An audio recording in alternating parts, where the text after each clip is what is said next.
Hello to everybody out there in this great big world of social media. This is your brother Dana coming to you on this election day from the city of Chicago.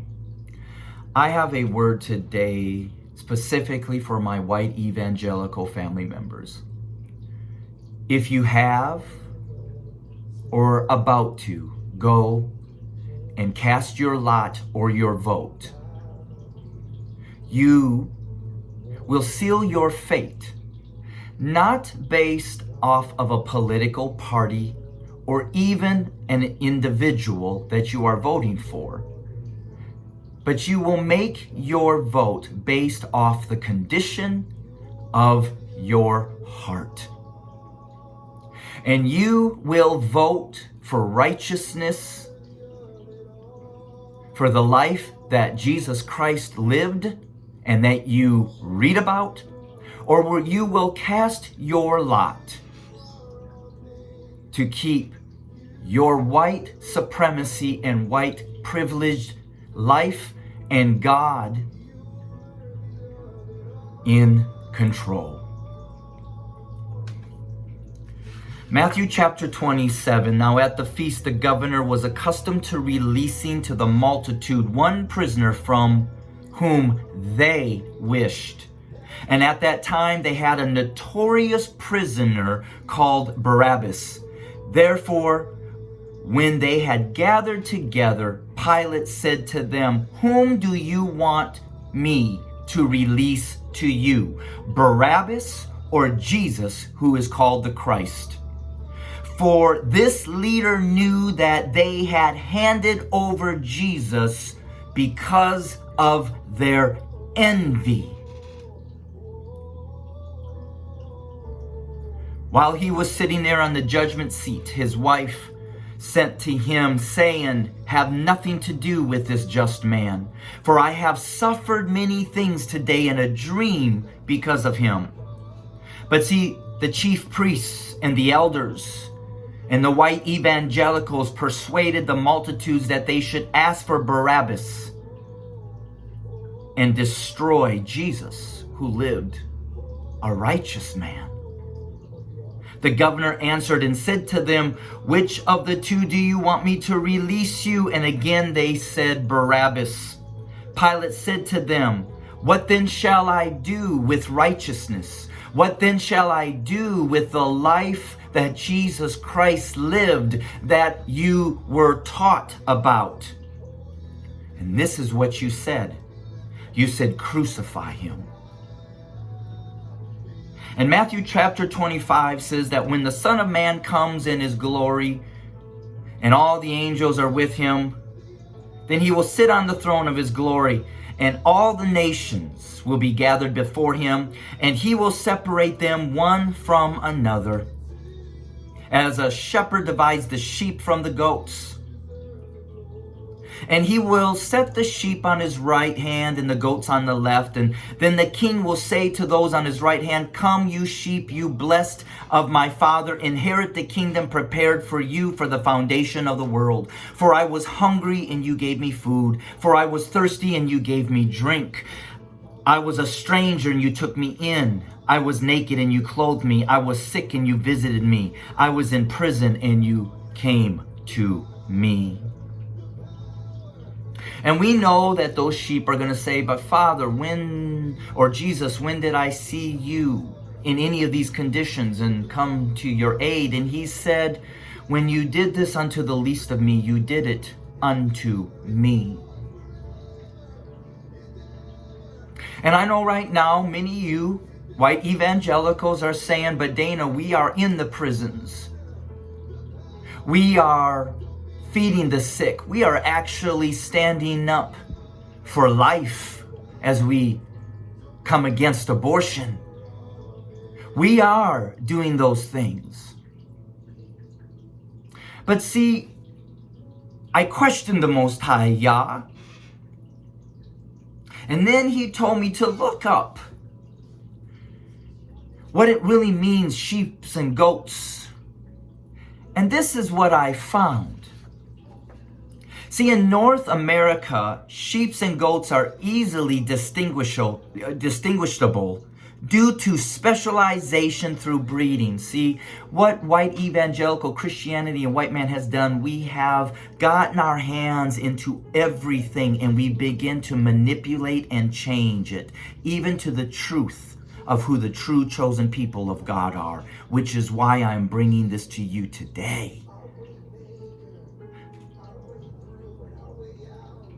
Because your fate will be sealed when you vote based off the condition of your heart.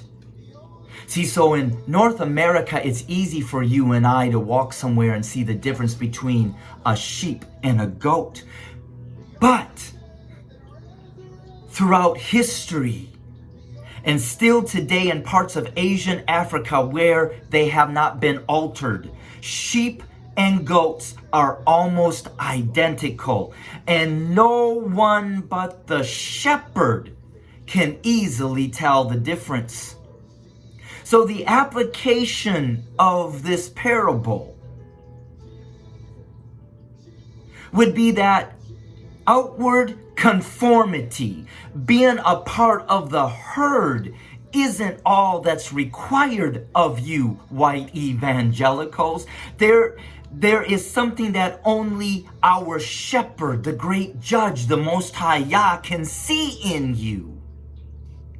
And that unseen thing tells God whether you are his sheep or his goat. And when you cast your lot, the condition of your heart, even though you may look just like me and you may look like Jesus in your actions when you go to the prisons, but you ignore the racist white privilege system that puts our black brothers and sisters wrongfully in that prison. You will say, look, I feed these poor black inner city kids and I buy them Christmas presents once a year.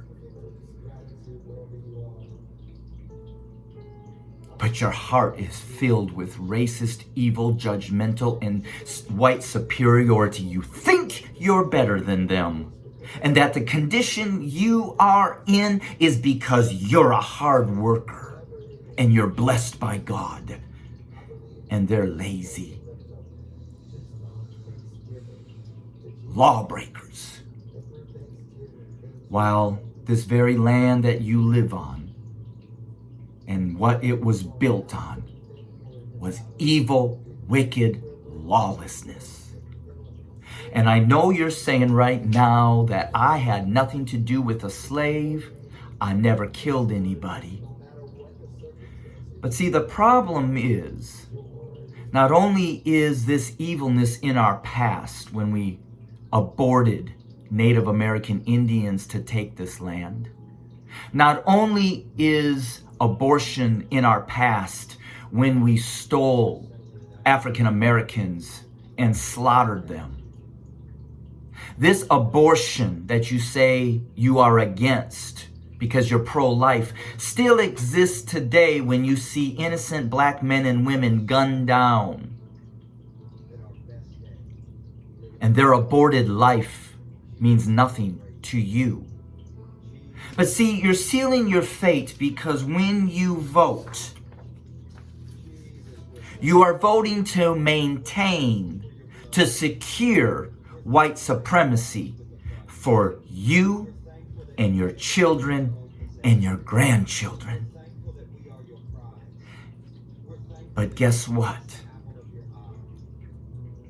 The favor and the year and the time of the Gentiles and the lies of the wickedness that lies within the teachings of white Christianity has come to an end.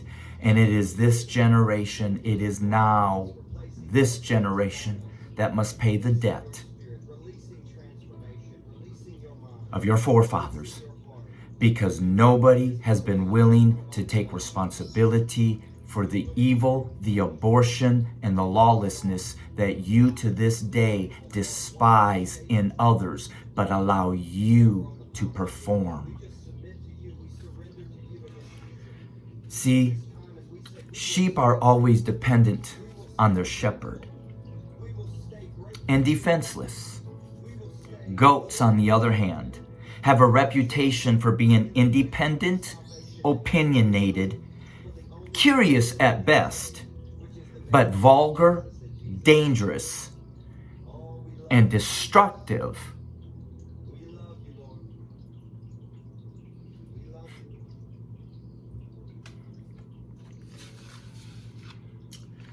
A sheep is led by his shepherd, but a goatherd, which is a shepherd of sheep, is led by his goat.